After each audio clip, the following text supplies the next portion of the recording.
Assalamualaikum warahmatullahi wabarakatuh. Bismillahirrahmanirrahim. Alhamdulillahi rabbil alamin. Wabihi nasta'in ala umurid dunya waddin. Wassalatu wassalamu ala ashrafil mursalin. Sayyidina wa habibina wa maulana wa qurrati a'yunina Muhammadin wa ala alihi wa ashabihi ajma'in, amma ba'du. Para pemirsa semua yang saya cintai dan dicintai dan dirahmati oleh Allah Subhanahu wa taala. Mari kita bersyukur kepada Allah Subhanahu wa taala karena kita diberikan nikmat yang luar biasa bisa menjalani kembali ibadah puasa pada tahun ini. Semoga ibadah kita diterima oleh Allah Subhanahu wa taala dan ibadah kita bisa mengubah diri kita dari diri kita yang semula tidak baik atau kurang baik menjadi baik dan lebih baik lagi. Puasa sebagaimana haji, ada puasa yang mabrur, ada puasa yang ghair mabrur. Ada puasa yang dilakukan dan mengubah diri kita, itulah yang disebut dengan puasa mabrur.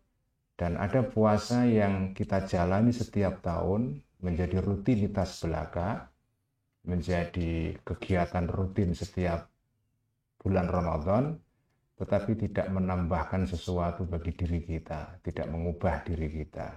Itulah yang disebut dengan puasa yang ghair mabrur. Sebagaimana ada haji yang mabrur, ada juga puasa yang mabrur. Para jemaah yang dirahmati oleh Allah, saya akan membahas sebentar mengenai soal bagaimana caranya puasa kita ini agar menjadi mabrur. Agar kita menjalani puasa tidak sekedar menjadi kegiatan rutin. Sesuatu yang kita jalankan secara rutin menjadi kebiasaan yang diulang-ulang di dalam waktu-waktu tertentu, itu kadang-kadang membuat nilainya merosot. Kita misalnya ketika mempunyai barang baru, kita membeli barang baru. Pertama-tama kita menikmati barang itu. Tetapi lama-lama kita akan bosan. Setelah berlalu sekian waktu, sekian bulan, sekian tahun, sesuatu yang pertama kali ketika kita miliki, kita beli, menimbulkan excitement, menimbulkan rasa bahagia dan semangat luar biasa mencintai barang itu. Tetapi ketika sudah berlalu, barang itu menjadi biasa, menjadi sehari-hari, istilahnya menjadi banal. Nah, bagaimana puasa kita supaya tidak menjadi banal, menjadi sesuatu yang rutin tanpa daya gugah kepada diri kita. Tidak ada cara lain supaya kita tidak merasakan puasa ini sekedar sebagai rutinitas adalah kita harus menghayati. Sesuatu yang sudah menjadi rutin itu biasanya karena sesuatu itu sudah kehilangan makna, sudah kehilangan daya tarik, sudah kehilangan magnet. Supaya dia bisa menimbulkan kebahagiaan kembali kepada kita, semangat pada kita, daya tarik pada kita, maka sesuatu itu harus diberikan makna. Saya akan menjelaskan bagaimana puasa ini dimaknai oleh Imam Ghazali di dalam kitab Ihya. Puasa itu dibagi tiga di dalam pandangan Imam Ghazali. Pertama adalah puasa orang umum, puasanya orang pada umumnya, yang oleh beliau disebut sebagai shaumul umum. Ada puasa itu adalah puasanya orang-orang tertentu, orang-orang khusus atau shaumul khusus. Dan ketika ada shaumu khususil khusus, ada puasanya orang-orang yang lebih khusus daripada yang khusus. Puasanya orang umum itulah puasanya kita-kita ini.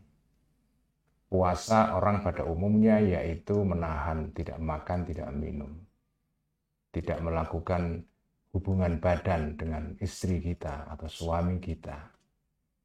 Itu puasa yang kita lakukan sekedar untuk menggugurkan kewajiban kita. Sebagai seorang muslim kita diwajibkan puasa.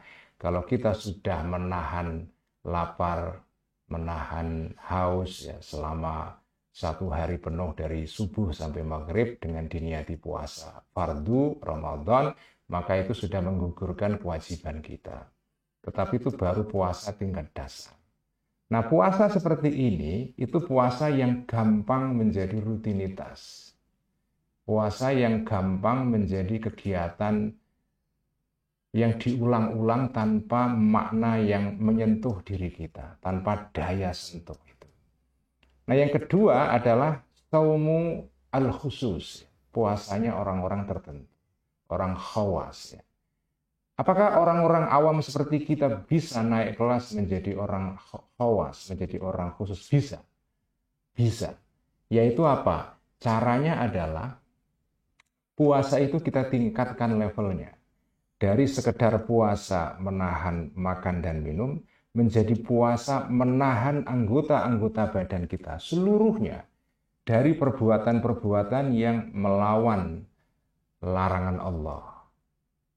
Menahan dan mengendalikan seluruh organ tubuh kita dari tindakan-tindakan maksiat. Kalau puasa kita bisa tingkatkan levelnya sampai tingkat itu, maka puasa kita akan bisa menjadi puasa yang punya makna, mengubah diri kita, tidak sekedar menjadi puasa rutin, puasa yang mabrur. Ya. Jadi puasa itu mengajari kita supaya kita bisa menjadi orang lebih baik dengan menahan anggota badan kita supaya tidak melakukan hal-hal yang melanggar aturan-aturan Allah. Kita menahan telinga kita tidak mendengarkan sesuatu yang jahat, yang jelek, yang maksiat.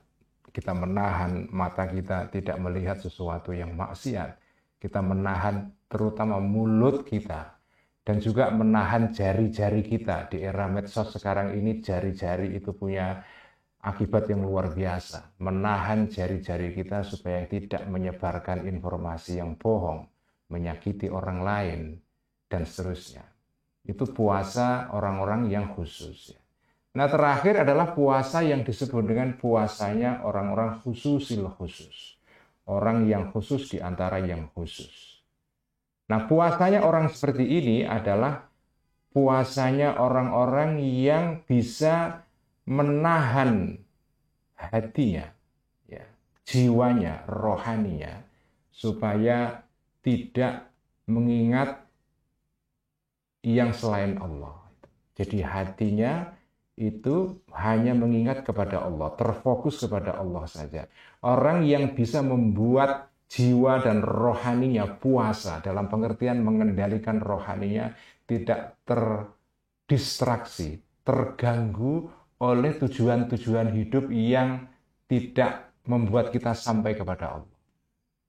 Hati kita difokuskan, diarahkan, jiwa kita, rohani kita dijuruskan hanya kepada Allah Subhanahu wa Ta'ala. Tentu saja ini bukan berarti kita tidak memperhatikan masalah-masalah dunia, tetapi masalah-masalah dunia kita perhatikan bukan sebagai masalah yang pokok. Dia hanya sarana bagi kita untuk menuju kepada Allah Subhanahu wa Ta'ala. Nah, kalau puasa kita bisa kita tingkatkan levelnya dari tingkat pertama, sekedar haus dan lapar, sampai puasa tingkat kedua, yaitu puasa mengendalikan organ dan anggota badan kita, tubuh kita, tidak melakukan hal-hal yang melanggar larangan Allah, dan terakhir mengkondisikan diri kita, hati kita, dan rohani kita supaya hanya fokus kepada Allah Subhanahu wa Ta'ala. Tujuan hidup kita hanya Allah Subhanahu wa Ta'ala, yang lain-lain hanya sekunder. Kita membuat rohani dan jiwa kita puasa, mengendalikan diri tidak didistraksi, diganggu perhatian kita dengan hal-hal selain Allah, maka puasa kita akan menjadi puasa yang tidak sekedar puasa rutin. puasa kita akan mengubah diri kita. Puasa kita akan membuat diri kita menjadi diri yang lebih baik. Semoga kita semua bisa meningkatkan level puasa kita sampai ke level itu, dan kita dimudahkan oleh Allah, dimudahkan jalan kita untuk menempuh dan meningkatkan puasa ke puasa minimal puasanya orang khusus, saumul khusus. Syukur-syukur bisa sampai ke saumul khususil khusus. Sekian dari saya, semoga bermanfaat. Selamat menjalankan puasa. Wassalamualaikum warahmatullahi wabarakatuh.